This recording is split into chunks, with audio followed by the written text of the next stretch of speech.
ಈಗ ಇಂದಿನ ಪತ್ರಿಕೆಗಳ ಇಣುಕುನೋಟ. ಚುನಾವಣಾ ಬಹಿರಂಗ ಪ್ರಚಾರ ಅಂತ್ಯ. ದಾವಣಗೆರೆ ದಕ್ಷಿಣ, ಬಾಗಲಕೋಟೆಯಲ್ಲಿ ಏಪ್ರಿಲ್ 9ರಂದು ಮತದಾನ.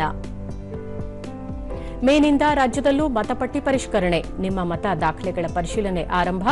22 ರಾಜ್ಯದಲ್ಲಿ ಎಸ್ಐಆರ್ ಶುರು. ಆಯೋಗ 2562 ಹೆಣ್ಣು ಮಕ್ಕಳಿಗೆ ಕ್ಯಾನ್ಸರ್ ತಡೆ ಲಸಿಕೆ. ನಗರದ 365 ವಾರ್ಡ್ಗಳಲ್ಲಿ 1.18 ಲಕ್ಷ ಹೆಣ್ಣು ಮಕ್ಕಳಿಗೆ ಎಚ್ಪಿವಿ ಲಸಿಕೆ ಹಾಕುವ ಗುರಿ. ಇರಾನ್ ವಿನಾಶಕ್ಕೆ ಟ್ರಂಪ್ ಪಣ. ಅಂತಿಮ ಗಡುವು ಮುಗಿಯುವುದಕ್ಕೆ ಮುನ್ನವೇ ಅಮೆರಿಕ ಗುಡುಗು. ಖರ್ಗ್ ಮೇಲೆ ಭೀಕರ ದಾಳಿ. ಇರಾನ್ ರಕ್ಷಣೆಗಾಗಿ ಮಾನವ ಸರಪಳಿ.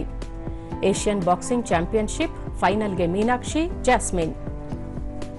ಇವು ಇಂದಿನ ಪತ್ರಿಕೆಗಳ ಪ್ರಮುಖ ಸುದ್ದಿ. ಉಳಿದಂತೆ ನಾಳೆ ದ್ವಿತೀಯ ಪಿಯುಸಿ ಫಲಿತಾಂಶ. ಅಧಿಕೃತ ವೆಬ್ಸೈಟ್ನಲ್ಲಿ ಫಲಿತಾಂಶ ಪ್ರಕಟ.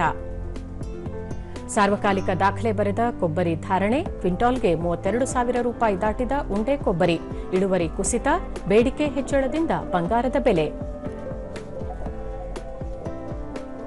ಹೆಚ್ಚಿದ ಉಷ್ಣಾಂಶ. ರಾಜ್ಯದಲ್ಲಿ ವಿದ್ಯುತ್ ಬೇಡಿಕೆ ಹೆಚ್ಚಳ. ಅಡುಗೆ ಅನಿಲ ಕೊರತೆಯಿಂದ ವಿದ್ಯುತ್ ಬಳಕೆ ಹೆಚ್ಚಳ.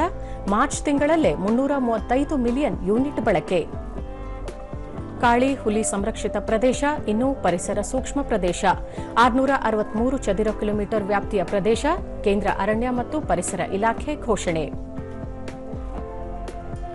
Badminton Asian championship Dhruv, Kapila, Tanisha ಜೋಡಿ ಶುಭಾರಂಭ.